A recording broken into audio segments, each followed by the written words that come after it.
ሰላም እንዴናችሁ ውድ የማን ዩናይትድ ኢትዮ ፋንስ ተከታታዮች በያላችሁበት ሰላማችሁ ብዛ። በርካታ ስፖርታዊ መረጃዎችን ወደ እናንተ ይዘን መተናል። እስከ ፕሮግራማችን መጠናቂያ ድረስ አብራችሁን ቆዩ።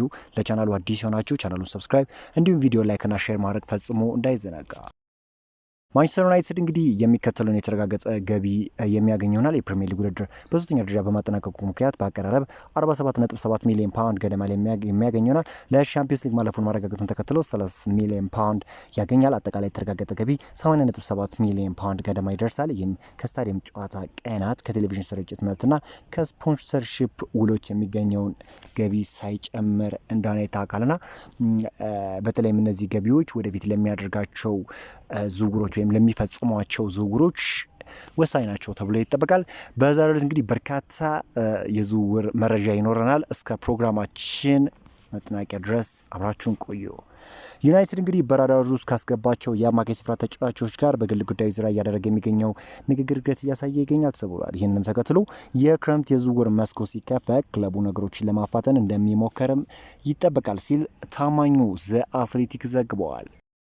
ዩናይትዶች የ16 ዓመቱን የክንፍ ተጫዋች ጀርሚ ሞንጋንን ለማስፈረም ከሌስተር ጋር ንግግር አድርገዋል። ሌስተር ሲቲ ከሻምፒዮንሺፕ መውረድ ተከትሎ ተጫዋቹን ማግኘት የሚቻልበት እድል ይኖራል። 15 ሚሊዮን ፓውንድ እንደሚገመትም ተዘግበዋል። ዩናይትዶች ይህንን ተጫዋች ለማግኘት ሙከራ ያደርጋሉ ተብሎም ይጠበቃል። ማንቸስተር ዩናይትድ በዚህ ውድድር ዘመን የሪያል ማድሪድ አማካኝ ኦርሌን ቹዋሚኒ በአካል በመገኘት የተጫዋቹን ጨዋታ እንቅስቃሴ ተመልክተዋል። ሪያል ማድሪድ ቹዋሚኒን የመልቀቅ ፍላጎት ካሳየ ዝግጁ ለመሆን ዩናይትድ ከተጫዋቹ ወኪሎች ጋር በተደጋጋሚ ንግግር እያደረገ ይገኛል። ነገር ግን እስካሁኑ ባለው ሁኔታ ማድሪድ ተጫዋቹን የመሸኘት ምንም አይነት ፍላጎት የላቸውም። ከዚህ ባሻገር እንግዲህ ማንቸስተር ዩናይትድ ባለፉት ቅርብ ሳምንታት በቶናሊ ላይ ያላቸውን ፍላጎት ቀዝቀዝ ብሏል። ይህ ደግሞ የሚያመላክተው ሌሎች አማራጮችን የሚመለከቱበት እድል እንዳለ ነው።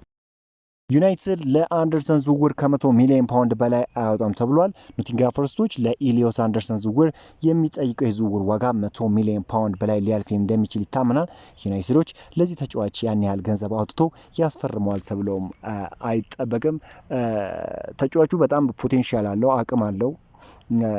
ከዚህ አንጻር ከፍተኛ የዝውውር ሂሳብ ዩናይትድን ሊያስወጣ ይችላል። ምንም ጥያቄ የሌለው ነገር ነው።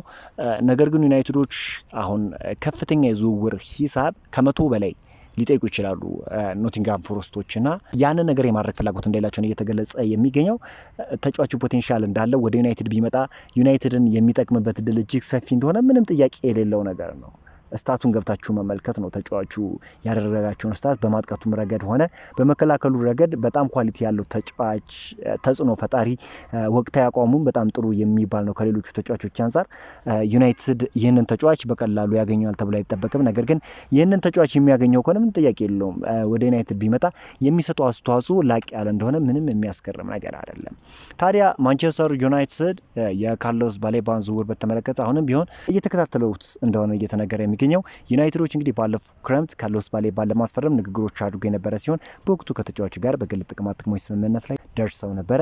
ምንም እንኳን በዚህ ውድድር ዘመን የአቋም መውረድ ቢያሳየም አሁን በክለቡ ስካውቶች በቅርብ ክትትል የሚደረግበት አማካኝ ሆኖ ቀጥሏል። ባለፉት ሳምንታት ወደ ቋሚ አሰላለፍ ተመልሶ ያሳየው ብቃት በድጋሚ የማንቸስተር ዩናይትድ ትኩረት መሳብ ችሏል። በወቅታዊ አቋሙ ሳቢያ የዝውውር ዋጋው በጥቂቱ ቢቀንስም አሁን ቢሆን ባሌባን ለማስፈረም ከ60 ሚሊዮን ፓውንድ በላይ ሊጠይቅ ይችላል።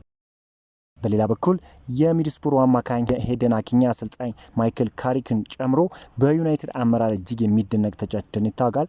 ዩናይትድ በአነስተኛ ዋጋ ሊገኙ የሚችሉ ነገር ግን ወደፊት ትልቅ ተጫዋች መሆን የሚችሉ አማራጮችን እየተመለከተ ይገኛል። በዚህም መሰረት ሀክኒ ትልቅ አቅም እንዳለው የሚታመን ሲሆን ለዚህም መስፈርት ዋነኛው ተመራጩ ተጫዋች እንደሆነ ይታወቃል። ወደ 10 የሚሆኑ ተጫዋቾችን ዩናይትዶች በሚድፊልዱ ቦታ ላይ እየተመለከቱ እንዳሉ ይታወቃል። በመቀጠል ዩናይትድ የበላይ ኃላፊዎች ማቴዎስ ፈርናንዴሽን ያለው የክሎ ደረጃና ከፒኤስጂው አማካኝ ቪቲኔ ጋር ተቀራራቢ እንደሆነ ያምናሉ። ተጫዋቹ የተላበሰው የሰውነት ቁመናና ከፍተኛ የቴክኒክ ጥራት የጨዋታ ፍጥነትና ቴምፖ መቆጣጠር እንደሚያስችላቸው ይታሰባል። የ21 ዓመቱ ፖርቹጋላዊ አማካኝ የማንቸስተር ዩናይትድ ስካውቶች በቅርበት እየተመለከቱት ይገኛሉ። የዛ አትሌቲክስ መረጃ እንደሚጠቁመው ዌስትሃም ዩናይትድ በክረምቱ የዝውውር መስኮት ተጫዋቹን ለመሸጥ ዝግጁ መሆኑ ታውቋል። በኮንትራት ላይ የውል ማፍረሻ ባይኖርም ዌስትሃም ባለፈው ዓመት ለስፖርቲንግ ሊዝበን ከከፈሉ 38 ሚሊዮን ፓውንድ ላይ ከፍተኛ ትርፍ ማግኘት ይፈልጋሉ ተብሏል። አሁን እዚህ ጋር መረዳት ያለብን ነገር ምንድነው? ዩናይትዶች ዝርዝር አውጥቷል በርካታ ተጫዋቾችን ለመመልከት ማለት ነው። እና በመሀል ስፍራ ብዙ ያዩቸው ተጫዋቾች እንደ ማቴዎስ ፈርናንዴዝ፣ እንደ ኢሊዮት አንደርሰን፣ እንደ ሳንድሮ ቶናሊ ያሉ ተጫዋቾች እንዲሁም እንደ ኦሌን ቹዋሚኒ ያሉ ተጫዋቾች እና ካርሎስ ባሌባም በዝውውር ራዳር ውስጥ የገቡ ተጫዋቾች ናቸው። ምናልባትም ዩናይትዶች አንድ ተጫዋች ብቻ ላይ ያስፈርሙ ይችላሉ።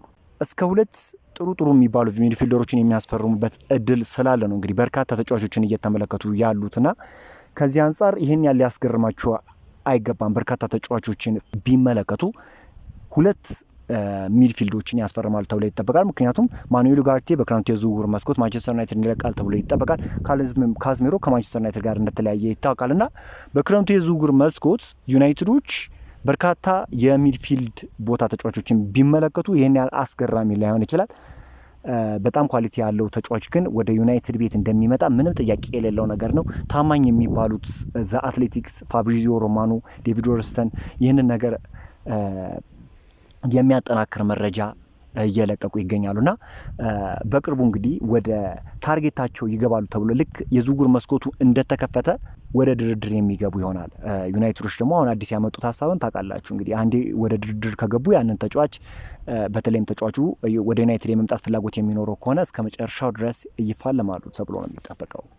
ኮቢ ሜኖ ወደ ቀድሞ አቋሙ በመመለስ ዩናይትድን በክረምቱ የሚያስፈርሙን አማካኝ ተጫዋች ከሱ ጎን እንዲጫወት ታስቦ የሚመጣ ይሆናል ተብሏል። አዲሱ ፈራሚ በማይክል ካሪክ የ4-2-3-1 የጨዋታ ስልት የሜኖ ሚና የሚያገዝና የሚያሟላ ልዩ ክህሎት ሊኖረው ይገባል ሲልም ዘ አትሌቲክስ ዘግቧል። ስለዚህ ለሜኖ ትክክለኛ አጣማሪ ወይም ለሜኖ አጨዋወት የሚመች አይነት ተጫዋች ለማስፈረም ዩናይትዶች በገበያው ይንቀሳቀሳሉ ተብሎ ነው የሚጠበቀው። እናንተስ ታዲያ ከሜኖ ጋር መጣመር አለበት ብላችሁ የምታስቡት ምን አይነት ተጫዋች ነው? ሜቢ 2 ሚድፊልደሮችን ሊያስፈርሙ ይችላሉ፣ ግን ምን አይነት ተጫዋች ቢመጣ ደስ ይላችኋል? ከሜኖ ጋር አንድ የሚጣምር ተጫዋች የ6 ቁጥር ሚና ያለው ተጫዋች በተለይ ሜኖ ወደፊት እየተሳበ የማጥቃቱን እንቅስቃሴ የሚያግዝ ተጫዋች እንደሆነ ይታወቃልና ከኋላ አንድ ልክ እንደ ካዝሚሮ አይነት ተጫዋች ዩናይትድ ያስፈልገዋል ማለት ነው።